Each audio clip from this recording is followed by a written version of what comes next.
প্রিয় ছাত্রছাত্রী, আশা করি তোমরা সবাই ভালো আছো। আমি আজ তোমাদের ভৌমজল কার্য ওখানে যে বিষয়গুলো আজকে তোমাদের আলোচনা করব, প্রস্রবণ ও কাষ্ঠ অঞ্চল। কি জানবে এখানে? প্রস্রবণের গুণ সংজ্ঞা, প্রস্রবণ রেখা কাকে বলে, প্রপাত রেখাটা কি, প্রস্রবণ সৃষ্টির কারণ, প্রস্রবণের শ্রেণীবিভাগ, আর্টেসীয় কূপ, গিজার আর মানব জীবনে ভৌমজল ও প্রস্রবণের গুরুত্ব। এই প্রশ্নগুলো আজকে তোমাদের আমি আলোচনা করব। এছাড়া রয়েছে কাষ্ঠ অঞ্চল, সে সম্পর্কেও আলোচনা করব। প্রথমে জানবো প্রস্রবণ সংজ্ঞা বা প্রস্রবণটা কি। প্রস্রবণটা হচ্ছে কি, ভূ অভ্যন্তরের জল, মাটির নিচের জল বা প্রবেশক শিলার মধ্যে যে জলটা রয়েছে ভৌমজল যেটা বলা হয়, সেটা কি হয়, সেটা খনিজ মিশ্রিত জল হতে পারে কিংবা কোনো স্বাদু জল হতে পারে। ঠিক আছে, সেই খনিজ মিশ্রিত জল বা স্বাদু জল যখন বা উষ্ণ জল বা শীতল জল যখন কি হবে, ভূ অভ্যন্তর থেকে কি হবে, নির্গত হয়, বাইরে বেরিয়ে আসবে, ফোয়ারার মতন বাইরে বেরিয়ে আসছে বা উন্মুক্ত হয়ে যায়। এই জল যখন ভূ অভ্যন্তর থেকে ভূপৃষ্ঠে নির্গত হচ্ছে, বেরিয়ে আসছে, তখন তাকে বলা হয় কি, প্রস্রবণ। এরপর জানবো আমরা প্রস্রবণ রেখা। প্রস্রবণ রেখাটা কি, যখন একই রেখার বরাবর অনেকগুলো প্রস্রবণ অবস্থান করবে, অর্থাৎ একাধিক প্রস্রবণ যখন একই রেখা বরাবর অবস্থান করছে, তখন তাকে বলা হয় প্রস্রবণ রেখা। 3 নম্বর বলছি প্রপাত রেখা। এটাই প্রপাত রেখাটা কি না, প্রপাত রেখা বলা হচ্ছে যখন ওই যে প্রস্রবণ রেখা বরাবর যখন একাধিক ক্ষুদ্র ক্ষুদ্র কি হবে বা ছোট ছোট জলপ্রপাত দেখা যাবে, তখন তাকে বলা হয় কি, প্রপাত রেখা বলা হয়। এরপর জানবো আমরা এখানে ছবিতেও দেখিয়েছি প্রস্রবণটা কি। দেখো, এই বৃষ্টির জল অনুশ্রবণ পদ্ধতিতে কি হয়, নিচের দিকে প্রবেশ করছে। এই শিলাটা কি শিলা? এটা হচ্ছে প্রবেশ্য শিলা, নিচে অপ্রবেশ্য শিলা। তাহলে জল আর নিচে দিকে যেতে পারলো না, জল এখানে অবস্থান করছে, এই স্তরের মধ্যে অবস্থান করছে। এই অনুশ্রবণ পদ্ধতিতে জল যখন নিচের দিকে প্রবেশ করছে, তখন এই জল তাকে এখানে ভূমির ঢাল কোনো কারণে উঁচু পার্বত্যগাত্র বা উচ্চভূমি অঞ্চলে কি হয়, সাইডের যে দেয়াল বা গাত্র যেটা বলা হয়েছে, সেটা কি হয়, ক্ষয়কার্যের ফলে কি হয়, সেই স্থানে এই জলটা উন্মুক্ত হয়ে যায় বা উদ্গীরণ হচ্ছে বা বেরিয়ে আসে। তাহলে এই স্থানে জল যখন নির্গত হচ্ছে, তখন তাকে বলা হচ্ছে কি, প্রস্রবণ বলা হয়। এরপর জানবো আমরা প্রস্রবণ সৃষ্টির কারণ। প্রস্রবণ সৃষ্টির কারণ সম্পর্কে আমি আলোচনা করব। প্রস্রবণ সৃষ্টির কারণ আমরা ভাগ করব। 1 নম্বর বলছি, এই যে প্রস্রবণ সৃষ্টির কারণে শিলাস্তরের প্রকৃতি। 1 নম্বর কারণ বলছি, শিলাস্তর যদি প্রবেশ্য শিলা হয়ে থাকে, অর্থাৎ যে শিলার মধ্যে দিয়ে জল কি হবে, পরিবহন হবে বা যেখানে জল থাকে, সেই প্রবেশ্য শিলাস্তর যদি অবস্থান করে ভূপৃষ্ঠে মানে ভূ অভ্যন্তরে, এবং সেই প্রবেশ্য শিলা যদি কোনো অংশ ভূপৃষ্ঠে উন্মুক্ত হয়ে থাকে, তাহলে কি হবে, সেখান থেকে কি হবে, ভৌমজল বেরিয়ে আসবে, অর্থাৎ প্রস্রবণ সৃষ্টি হবে। 2 নম্বর বলছি শিলাস্তরের পারস্পরিক সংযোগ, অর্থাৎ প্রবেশ্য শিলা এবং অপ্রবেশ্য শিলা। দেখা গেল নিচে প্রবেশ্য শিলা রয়েছে, তার নিচে অপ্রবেশ্য শিলা, তার উপরে কি অপ্রবেশ্য শিলা, অর্থাৎ দুটো অপ্রবেশ্য শিলার মধ্যে কি রয়েছে, প্রবেশ্য শিলা। এবারে এই প্রবেশ্য শিলার উপরের অপ্রবেশ্য শিলা দুই সংযোগ স্থানে কি হবে, দেখা গেল অপ্রবেশ্য শিলা বিভিন্ন প্রাকৃতিক শক্তি দ্বারা হয়ে গেল, তখন কি হবে, ওই প্রবেশ্য শিলা দিয়ে কি হবে, জলটা ভৌমজলটা ভূপৃষ্ঠে বাইরে উন্মুক্ত হবে বা বেরিয়ে আসবে, অর্থাৎ প্রস্রবণ সৃষ্টি হবে। 3 নম্বর বলছি ভূমিভাগের ঢাল। যখন দেখা যায় দুপাশে দুটো উচ্চ ভূমিভাগ, মাঝখানে অবতল অংশ নেমে এসছে, তাহলে উচ্চ ভূমিভাগের জল কি হবে, অনুশ্রবণ পদ্ধতিতে নিচের দিকে নেমে আসছে, এবং ওই জলটা যত নিচের দিকে নামছে অবতল অংশে নেমে আসছে, এবং দেখা গেল নিচে কোনো অংশ কি হচ্ছে, ভূপৃষ্ঠটা উন্মুক্ত হয়ে গেছে, তখন সেই স্থান দিয়ে কি হবে, জলটা বাইরে বেরিয়ে আসবে, অর্থাৎ প্রস্রবণ সৃষ্টি হবে। 4 নম্বর বলছি শিলাস্তরের চ্যুতি বা দারণ অবস্থান, অর্থাৎ শিলাস্তরের মধ্যে যদি কোনো চ্যুতি বা ফাটল বা দারণ অবস্থান করে, তাহলে সেই রেখা বরাবর বা সেই ফাঁকা স্থান দিয়ে ভূ অভ্যন্তরের জল কি হবে, বাইরে উন্মুক্ত হয়ে যাবে, নির্গত হবে, অর্থাৎ প্রস্রবণ সৃষ্টি হবে। তারপর হচ্ছে ভৌমজলের চাপ। যখন যদি শিলাস্তরটা কিরকম হয়, যদি কার প্রাকৃতি হয়, কার প্রাকৃতি হয়ে থাকে, তখন দেখা গেল কি প্রবেশ শিলাস্তরের মধ্য দিয়ে জল প্রবেশ করছে, জল বেড়ে যাচ্ছে। এক সময় দেখা গেল কি প্রবেশ শিলার উপরের অংশে কি হবে, উপরের অংশটা এক সময় কি হলো, দেখা গেল ভূপৃষ্ঠের সংলগ্ন অংশে পৌঁছে গেল, ভূপৃষ্ঠের কাছে পৌঁছে গিয়েছে। তখন ওই প্রবেশ শিলা দিয়ে জলটা কি হবে, ফোয়ারার মতো বাইরে বেরিয়ে আসবে। অর্থাৎ অতিরিক্ত চাপে কি হলো, জল থাকতে পারছে না, সেটা জলটা কি হলো একা একা বাইরে বেরিয়ে আসছে।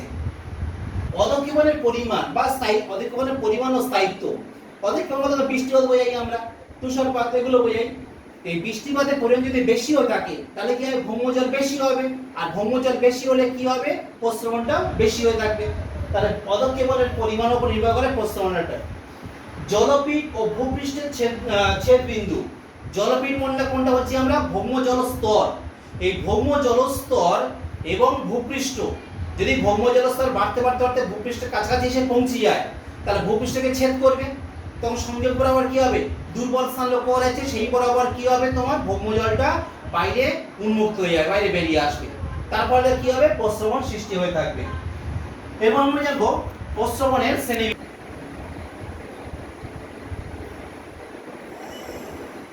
প্রস্রবণের শ্রেণীবিভাগে আমরা অনেকগুলো ভিত্তি ভাগ করেছি ও স্থায়িত্ব অনুসারে ভাগ করেছি।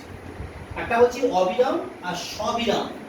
অবিরাম মানে কি, বছরের বিভিন্ন সময় একদম কি হয়, কোনো বন্ধ নেই, অবিরাম ভাবে নিয়মিত ভাবে সবসময় কি হচ্ছে, সেই স্থান দিয়ে ভৌম জলটাকে বাইরে উন্মুক্ত যাচ্ছে, বাইরে বেরিয়ে আসছে, সেই ধরনের প্রস্রবণে বলা হচ্ছে কি অবিরাম প্রস্রবণ। এখানে কোনো বিরাম নেই, সব সময় কি হচ্ছে, ওই প্রস্রবণের মধ্য দিয়ে জল কি হবে, সবসময় নির্গত হচ্ছে, বাইরে বেরিয়ে আসছে।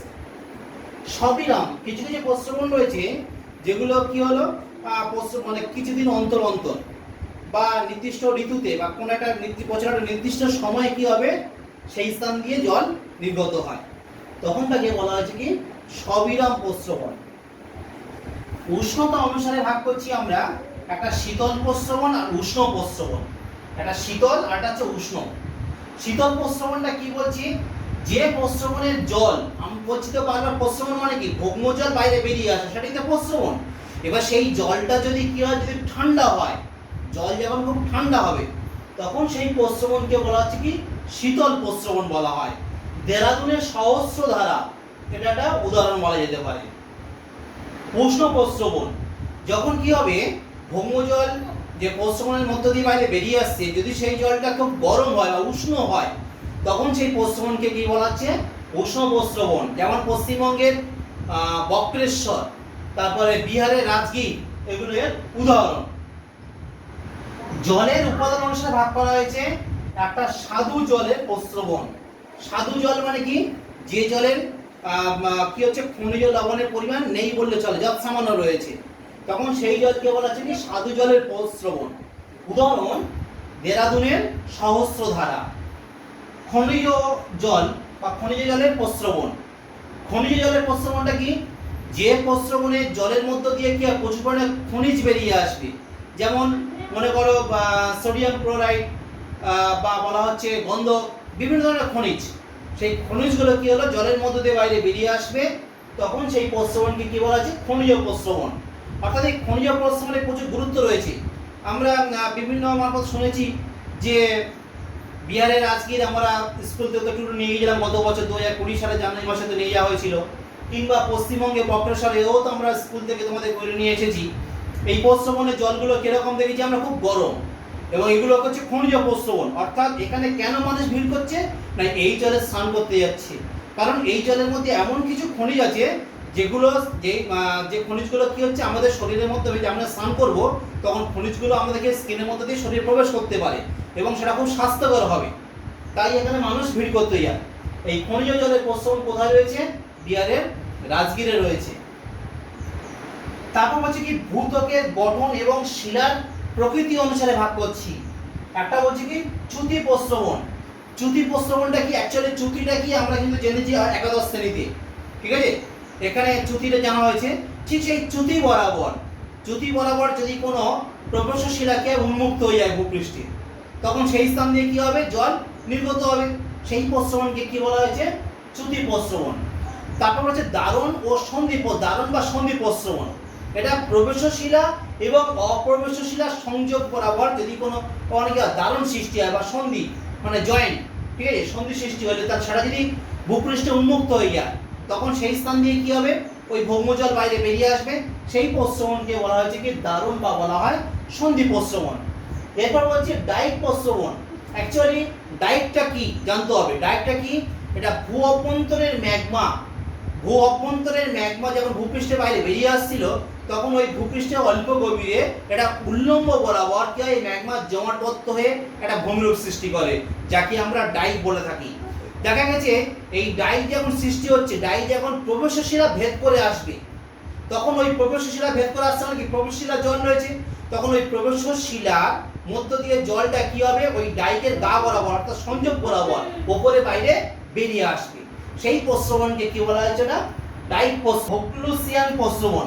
ভোক্লুসিয়ান প্রস্রবণটা কি বলছে না, এটা মূলত চুনাপাথর গঠিত অঞ্চলে যখন বৃষ্টির জল পড়ছে, বৃষ্টির জল কি হচ্ছে, এটা কার্বনিক অ্যাসিড যুক্ত জল, মানে কি হচ্ছে জল প্লাস H2O অর্থাৎ H2O যুক্ত CO2 সমান কি হচ্ছে H2CO3 অর্থাৎ কার্বনিক অ্যাসিড যুক্ত জল যখন চুনাপাথরের উপর পড়লো তখন চুনাপাথর কি হবে, দ্রবীভূত হয়ে যাবে। তখন চুনাপাথরের মধ্য দিয়ে জলটা কি হবে, ভিতর দিকে প্রবেশ করছে, ওর মধ্যে দিয়ে জলটা কি হচ্ছে, পরিবাহিত হচ্ছে।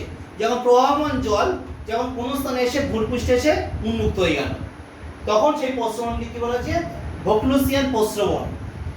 এরপর বলবো সমান্তরাল প্রস্রবণ। যখন অনেকগুলো প্রস্রবণ একটা পাশাপাশি কি একটা সমান্তরাল অবস্থান করছে তখন সেই প্রস্রবণকে বলা হচ্ছে কি সমান্তরাল প্রস্রবণ। তারপর জানবো আমরা আর্টেজীয় প্রস্রবণ। আর্টেজীয় প্রস্রবণটা কি জানাচ্ছি বা আর্টেজীয় প্রস্রবণ এটা কি বলছি বুঝে নাও। আর্টেজীয় প্রস্রবণের ক্ষেত্রে কি যখন দুটো অপ্রবেশ শিলা, দেখো এটা কি শিলা, এটা অপ্রবেশ শিলা,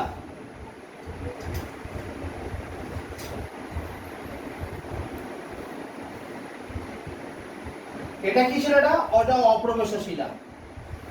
দুটো অপ্রবেশ শিলার মাঝে যদি একটা প্রবেশ শিলা, এটা প্রবেশ শিলা অবস্থান করছে, যখন এই অপ্রবেশ শিলা এবং প্রবেশ শিলা অধভঙ্গের আকারে অবস্থান করছে, কিরকম এটা আমরা ভাঁজ পড়েছি একাদশ শ্রেণীতে, ভাঁজের অধভঙ্গ আমরা জানি, সেই অধভঙ্গের আকারে অবস্থান করছে তখন কি হচ্ছে দেখো লক্ষ্য করো, তখন এই বৃষ্টির জল তখন এই প্রবেশ শিলার মুখ দিয়ে কি হলো, ভিতর দিকে প্রবেশ করছে কিন্তু অপ্রবেশের মধ্যে প্রবেশ করতে পারছে না। তখন এই যে স্থির জল, জলটা পুরো স্থির, এই স্থির জলের চাপে কি হলো, এই প্রবেশশিলার জল যখন ফোয়ারার মতন স্বাভাবিকভাবে বাইরে বেরিয়ে আসছে তখন তাকে বলা হচ্ছে কি আর্টেজীয় কূপ। কেন হচ্ছে লক্ষ্য করো, দেখো এক্ষেত্রে আমরা লক্ষ্য করতে পারছি যে এই পর্যন্ত জলপীঠ বা জলস্তর চলে এসেছে, এটা জলস্তর এই পর্যন্ত পুরো জল ভর্তি রয়েছে একদম প্রবেশশিলা। এবারে কি লক্ষ্য করতে পারছি আমরা যে দেখো এখানে বৃষ্টি জল প্রবেশ করলো, এখানে জল নেই, এখানে জল নেই, তাহলে প্রচন্ড চাপের মধ্যে রয়েছে। এখন যদি আমরা নলকূপ খনন করি, যদি আমরা নলকূপ খনন করছি এই অপ্রবেশ শিলার মধ্যে নলকূপ খনন করছি, যখন নলকূপের মুখটা যখন এই প্রবেশ শিলায় পৌঁছে গেল তখন দেখবো কি হলো, জল আপন নিয়মে ফোয়ারার মতো বাইরে বেরিয়ে আসছে, তখন আমাদের কোনো পাম্প করতে হচ্ছে না, ঠিক আছে। এই প্রস্রবণকে বলা আছে আর্টেজীয় প্রস্রবণ। এটা অ্যাকচুয়ালি কি তোমার চাপ প্রস্রবণ বলা যায়, মানে উপরের স্থির জলের চাপে প্রবেশশিলার জলটা কি হবে, স্বাভাবিকভাবে এই ফাটল দিয়ে বাইরে ফোয়ারার মতো বাইরে বেরিয়ে আসছে। এই ধরনের প্রস্রবণকে বলা হচ্ছে কি আর্টেজীয় প্রস্রবণ বা বলা হয় আর্টেজীয় কূপ। জানবো গিজার। গিজারটা কি, গিজার এই একটা প্রস্রবণ, কি প্রস্রবণ, একটা উষ্ণ প্রস্রবণ, অর্থাৎ যে উষ্ণ প্রস্রবণ এখানে কি হয়েছে, ভূ অভ্যন্তরের গরম জল বা উষ্ণ জল বাষ্প সহকারে, প্রচুর বাষ্প থাকবে, সেই উষ্ণ জল বাষ্প সহকারে কি হবে, ভূ অভ্যন্তর থেকে স্তম্ভাকারে নির্দিষ্ট সময় অন্তরে, অর্থাৎ একটানা নয় কিন্তু নির্দিষ্ট সময় অন্তরে স্তম্ভাকারে এই জল ফোয়ারার মতন বাইরে বেরিয়ে আসবে, তখন তাকে বলা হয়েছে কি গিজার। গিজার কথা অ্যাকচুয়াল অর্থ কি গর্জন করা। তাহলে আমরা সংজ্ঞা জানলাম। নেক্সট কি জানবো আমরা, সৃষ্টির কারণ। সৃষ্টি, গিজার কি করে সৃষ্টি হয়েছে দেখো, তাহলে গিজার অ্যাকচুয়ালি কি হচ্ছে, এটা ভূ অভ্যন্তর যে ম্যাগমা রয়েছে, যখন এই ভৌমজলটা ম্যাগমার সংস্পর্শে পৌঁছে যাচ্ছে তখন এই জলটা কি হয়, গরম হয়ে যায়। তাহলে ম্যাগমা জল প্রচন্ড গরম, তা সে গরম জলে কি প্রচুর তখন সে বাইরে বেরিয়ে আসার চেষ্টা করবে, পরিচলন প্রক্রিয়া জলের ঊর্ধ্বগমন, তাহলে গরম জল কি হবে, সে ওপর দিকে উঠে আসার চেষ্টা করছে এবং পরিচলন প্রক্রিয়ার মধ্য দিয়ে জলটা কি ওপর দিকে উঠে আসছে এবং প্রস্রবণ সৃষ্টি করছে। 3 নম্বর বলছি বাষ্পের চাপ। এই গিজারের মধ্যে কি হয়, প্রচুর পরিমাণে বাষ্প থাকে, যেহেতু জলটা গরম তার মধ্যে প্রচুর বাষ্প থাকবে, সেই বাষ্প কি করে ঊর্ধ্বমুখী চাপ দেয়, ফলে জলটা কি হবে, ওই গরম জলটা ওপর দিকে প্রস্রবণ আকারে উন্মুক্ত হবে, বেরিয়ে আসবে। এরপর জানবো এই গিজারের বৈশিষ্ট্যগুলো কি কি। গিজারের বৈশিষ্ট্যগুলো বলছি, এক, উষ্ণ প্রস্রবণ। উষ্ণ প্রস্রবণ অর্থাৎ এই গিজারের জলটা কি প্রকৃতি, এটা খুব গরম প্রকৃতি, কারণ এটা ম্যাগমা সংস্পর্শে এই জলটা গরম হয়ে গিয়েছে। 2 নম্বর স্তম্ভাকার, অর্থাৎ জলটা যখন বাইরে বেরিয়ে আসছে স্তম্ভ বা পিলারের মতন উপরের দিকে উঠে আসে। 3 নম্বর বলছি বাষ্প নির্গমন, অর্থাৎ গিজারের মধ্যে দিয়ে যখন জল বাইরে বেরিয়ে আসছে ওই জলের মধ্যে কি হয়ে থাকে, প্রচুর পরিমাণে বাষ্প থাকে। 4 নম্বর বলছি ক্রম নির্গমন। ক্রম নির্গমন কি, এই গিজারের মধ্যে জল কিন্তু অবিরাম বেরিয়ে আসে না, কিছু সময় অন্তরে, অর্থাৎ মনে করো প্রায় 1 ঘন্টা অন্তর অন্তরে জলটা বাইরে ফোয়ারার মতন বাইরে বেরিয়ে আসে।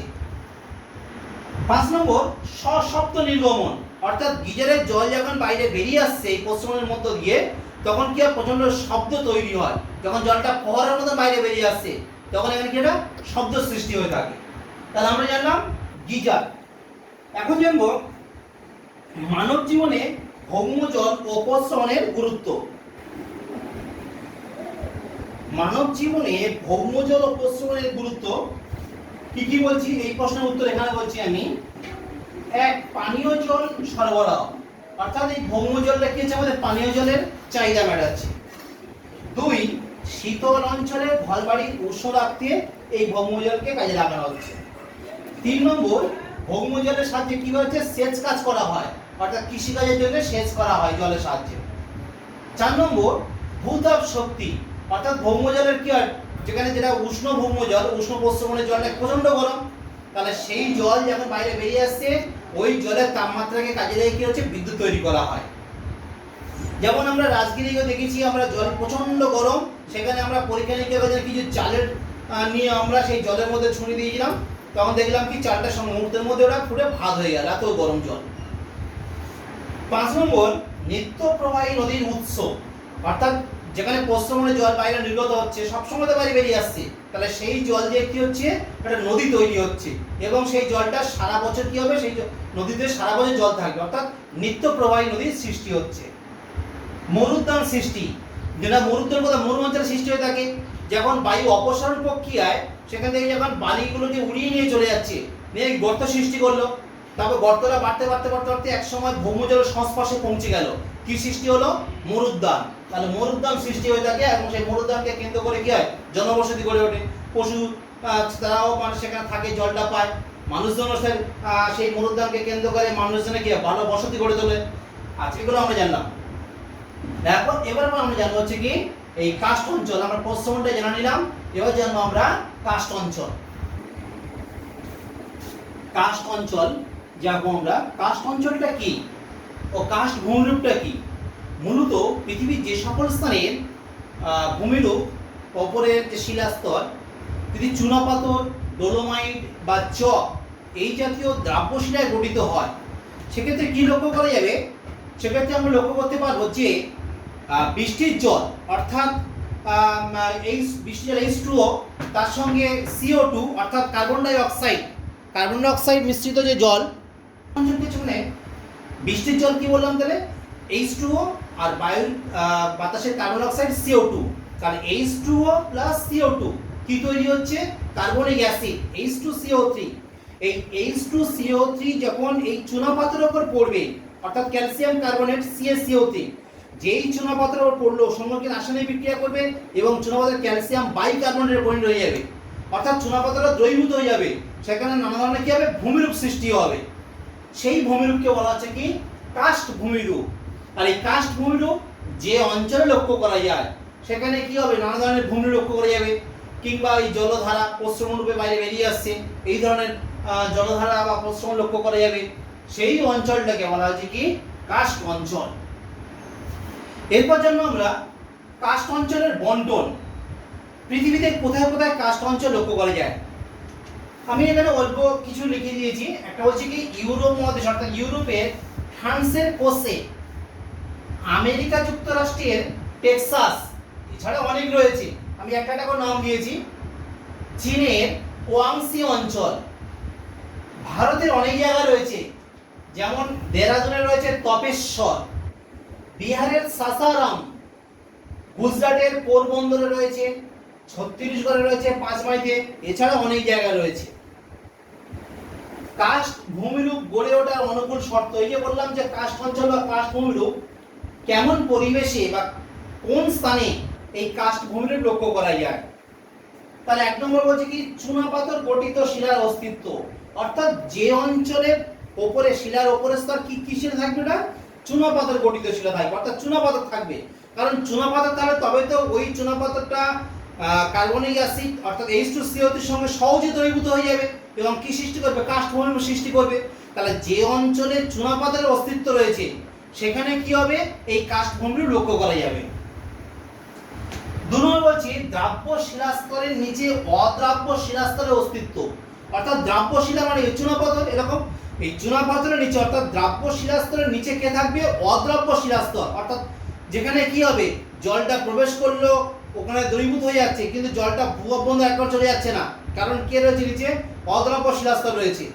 সেই অঞ্চলে কি হবে, এই কাস্ট ভূমিরূপ লক্ষ্য করা যাবে।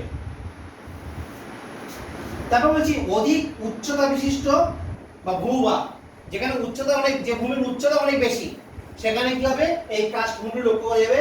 এছাড়া কি বলছি বৃষ্টিবহুল স্থান, বৃষ্টি বেশি হতে হবে বা আর্দ্র অঞ্চল হতে হবে। 5 নম্বর বলছি ভৌম জলের প্রবাহ লক্ষ্য করতে পারবো, সেখানে এই কাস্ট ভূমিরূপ লক্ষ্য করা যাবে। এছাড়া নদীর প্রবাহ থাকবে, সেখানে এই ধরনের কাস্ট ভূমিরূপ আমরা লক্ষ্য করতে পারবো। এখন একটা প্রশ্ন জানবো, কাস্ট অঞ্চল প্রায়শই অনুর্বর হয় কেন? কেন অনুর্বর হয়? নাম্বার 1 বলছি পিএইচ এর মান কম, কাস্ট অঞ্চলের পিএইচ সবসময় কি হয়, এখানে 7 এর কম হয়, অর্থাৎ মাটির অম্লত্ব ভাগ খুব বেশি হয়ে থাকে। তাহলে এখানে পিএইচ এর মান খুব কম, তাই এটা কি হবে, অবশ্যই এটা অনুর্বর। 2 জলের নিম্ন গতি, কাস্ট অঞ্চলে জল পড়লে কি হবে, বৃষ্টির জল পড়বে বা যেকোনো জল পড়লে কি হচ্ছে, জলটা কি হয় ভূমির উপর দিয়ে গড়িয়ে যায় না, কারণ সেই ভূমিটা কি চুনাপাথরযুক্ত শিলা, সেই শিলা দ্রবীভূত হয়ে যাবে, তাহলে জল কি হবে নিচের দিকে চলে যাবে, দ্রবীভূত করে নিচের দিকে চলে যাবে, এখানে নিম্ন গতি লক্ষ্য করা যায়। মৃত্তিকার শুষ্কতা, তাহলে মৃত্তিকার উপরে কি হবে, সবসময় শুষ্ক ভাব থাকবে, কারণ সেটা জল ধরে রাখতে পারছে না। তারপর দ্রবণ ক্ষয়, দ্রবণ ক্ষয় হবে, কারণ সেই কার্বনিক অ্যাসিড যুক্ত জল যখন চুনাপাথরের উপর পড়ছে তখন কি হবে, দ্রবণ প্রক্রিয়া ক্ষয়ে যাবে। কম জল ধারণ ক্ষমতা, কাস্ট অঞ্চলের ভূমি কি হচ্ছে, এখানে জল ধারণ করে রাখতে পারে না। এছাড়া গর্তবহুল ভূমিরূপ, কাস্ট অঞ্চলে কি হয় প্রচন্ড গর্ত লক্ষ্য করা যায়, কারণ দ্রবণ প্রক্রিয়ায় ওই ভূমির উপরে কি হয় ছোট ছোট নানা ধরনের গর্ত লক্ষ্য করা যায়, সিঙ্গল সল হোল বা ডোলাইন উভালা বিভিন্ন ধরনের ভূমি লক্ষ্য করা যায়, মানে গর্তগুলো লক্ষ্য করা যায়। তাহলে এই জন্য বলা হচ্ছে কি কাস্ট অঞ্চল প্রায়শই অনুর্বর হয়ে থাকে। মানব জীবনে কাস্ট ভূমিরূপের প্রভাব, 1 নম্বর বলছি জনবসতি। দেখো যে অঞ্চলে কাস্ট অঞ্চল লক্ষ্য করা যায় সেখানে কি হয়েছে, অবশ্যই সেখানে জনবসতি খুবই কম হবে, এটাই স্বাভাবিক। তবে যদি প্রশ্রবণ লক্ষ্য করা যায়, সেই প্রশ্রবণকে কেন্দ্র করে কি অনেক সময় কি হয়, সেই অঞ্চলে জনবসতিটা বেশি হয়ে থাকে। কৃষিকাজ হয় না, কারণ কেন কৃষি, কাস্ট অঞ্চলটা কি অবশ্যই এটা অনুর্বর প্রকৃতি, প্রচুর গর্তবহুল অঞ্চল, দ্রবণ কাজ বেশি হয়ে থাকে, তাহলে এটা অনুর্বর, তাই এখানে কি কৃষিকাজ অবশ্যই হয় না। পশুপালন, কিছু কিছু অঞ্চলে আমাদের শুষ্ক অঞ্চলে এখানে তৃণভূমি লক্ষ্য করা যায়, সেই তৃণভূমিযুক্ত অঞ্চলে কি পশুপালন লক্ষ্য করা যায়। পর্যটন শিল্প, কাস্ট অঞ্চলে বিভিন্ন রকমের উষ্ণ এবং শীতল প্রস্রবণকে কেন্দ্র করে সেখানে কি পর্যটন কেন্দ্র গড়ে উঠেছে। স্বাস্থ্য নিবাস, অর্থাৎ কাস্ট অঞ্চলে যেখানে ওই উষ্ণ প্রস্রবণ লক্ষ্য করা যায়, সেই উষ্ণ প্রস্রবণ জলের মধ্যে দিয়ে কি প্রচুর পরিমাণে খনিজ সম্পদ বাইরে বেরিয়ে আসে, যেগুলো স্বাস্থ্যের পক্ষে অনেকটা কাজে লাগে, উন্নত হয়। তারপর বলছি কি খনিজ প্রাপ্তি, বললাম খনিজ প্রাপ্তি, অর্থাৎ উষ্ণ প্রস্রবণের মধ্যে দিয়ে প্রচুর পরিমাণে খনিজ পদার্থ বেরিয়ে আসে, যে খনিজগুলো শিল্পের কাঁচামাল হিসেবে ব্যবহার করা হয়। অর্থনৈতিক প্রভাব, কাস্ট অঞ্চলে কৃষিকাজে ভালো হয় না, শিল্প ততটা ভালো নয়, তাই এখন অর্থনৈতিক অবস্থা খুবই খারাপ। অনুন্নত জল ব্যবস্থা, যেহেতু কাস্ট অঞ্চলের প্রতি প্রচুর পরিমাণে গর্ত লক্ষ্য করা যায়।